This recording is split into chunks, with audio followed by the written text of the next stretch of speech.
આજે આપણે આનું શું બનાવીએ છીએ મમ્મી? આજે આપણે આમળાની કેન્ડી બનાવીએ છીએ. વાવ. એના માટે આપણે આમળા લીધા છે ને, એને પહેલા આપણે બાફી દઈશું ઓકે. કુકરમાં. કુકર રેડી કર્યું છે, તો આમાં આમળા જરા ધોઈને સરખા અને જસ્ટ ચેક કરીને આની અંદર બાફવા મૂકી દઈએ. પરફેક્ટ.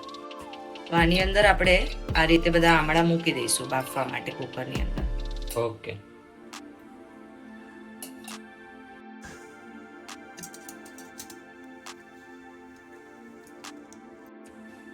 અને આપણે વિસલ વગર 10 મિનિટ્સ એને બોઇલ થવા દઈએ. પરફેક્ટ. આપણું કુકર થઈ ગયેલું 10 મિનિટ થઈ. આ એકદમ હજી ગરમ છે. આને આપણે હવે આમાંથી સીડ્સ કાઢી ડીસીડ કરી મિક્સરમાં ચર્ન કરી દઈએ અને એની ફાઇન પેસ્ટ બનાવી દઈએ. પરફેક્ટ. આપણે આમાંથી સીડ્સ કાઢી લીધા છે. હવે એને આપણે મિક્સીમાં ચર્ન કરી દઈએ.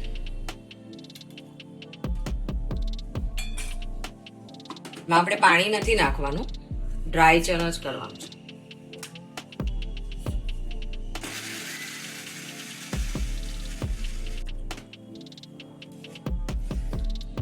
એકદમ સરસ આપણું પ્યુરે તૈયાર થઈ ગયું છે આમલાનું. હવે આપણે એને પેનમાં લઈને કૂક કરશું. આપણે પેસ્ટ પેનમાં કાઢી લઈએ.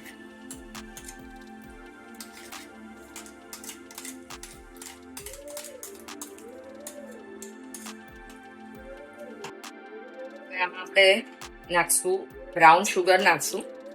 એની અંદર આપણે ખડી સાકર બી નાખી શકીએ છીએ, સાદી સાકર બી નાખી શકીએ છીએ, જે આપણને ઈચ્છા હોય એ નાખાય. મેં આજે આમાં બ્રાઉન શુગર યુઝ કરી છે. ગોળનો પાવડર બી નાખી શકાય છે.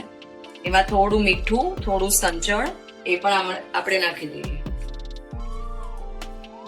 સંચળ પાવડર લીધો છે. આ આપણી કેન્ડી થોડી ખટ્ટી મીઠી અને ટેંગી જેવી થશે. ને આપણે આ થોડું કૂક થઈ જાય ને પછી છેલ્લે એમાં લીંબુનો રસ નાખશું. જરાક જ નાખવાનો રહેશે. હવે આને આપણે કૂક થવા દઈએ મીડિયમ તાપ પર અને આને કોન્સ્ટન્ટલી હલાવ્યા કરવાનું. આપણું મિશ્રણ એકદમ ડ્રાય થઈ ગયું છે. આમાં આપણે થોડુંક લેમન એડ કરી દઈશું. ચમચી કોર્નફ્લાવરની સ્લરી છે કરી, અડધી ચમચી કોર્નફ્લાવર લઈને એ બી આમાં મિક્સ કરી દઈશું. આના લીધે એનું ટેક્સચર એકદમ સરસ થઈ જશે, જેલી જેવું. થોડુંક આપણે ઘી નાખી દઈશું જરાક જ, કે આ જરાક લિક્વિડ શાઇની થઈ જાય.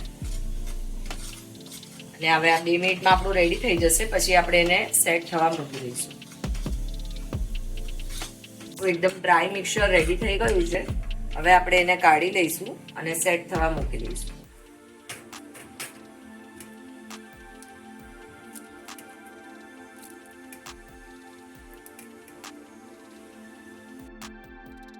અને પ્રોપરલી લેવલ અપ કરીને એને ઠંડુ થવા મૂકી દઈએ. એપ્રોક્સિમેટલી 1 અવર પછી આ ફાઇન ટુકડા પડે એ રીતનું સેટ થઈ જશે. આફ્ટર 2 અવર્સ આ આપણી આમળાની કેન્ડી સેટ થઈ ગઈ છે. હવે આપણે એને કટ કરશું અને એની પહેલા એકવાર જોઈ પણ લઈએ કે કેવી સેટ થઈ છે. હા, તો લગભગ વાંધો નહીં આવે, પડશે પરફેક્ટ. આ છે ને થોડીક સ્ટીકી હોય વચ્ચેથી, એટલે આપણે એની ઉપર જરાક શુગર પાવડર સ્પ્રિંકલ કરશું. એટલે શું થાય કે એ આપણને પીસીસ કરવામાં ઇઝી પડે.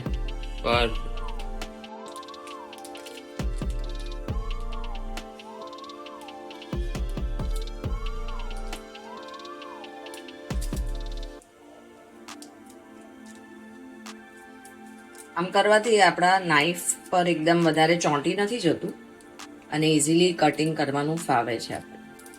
પરફેક્ટ.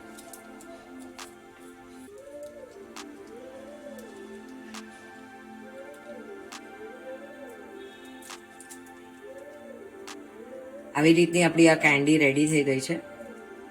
અને બીજી સાઈડ બી આપણે શુગર પાવડર કોટ કરશું. એનાથી એ ઇઝી ટુ હેન્ડલ થાય અને ચોંટી ના જાય. અને આ એક એક પીસ આવી રીતે અલગ કરી પછી એને જારમાં ભરી કાઢશું. પરફેક્ટ. એન્જોય. આપણી પરફેક્ટ કેન્ડી રેડી છે, ખાટી મીઠી કેન્ડી. એન્જોય કરો અને વિન્ટરની સિઝનમાં.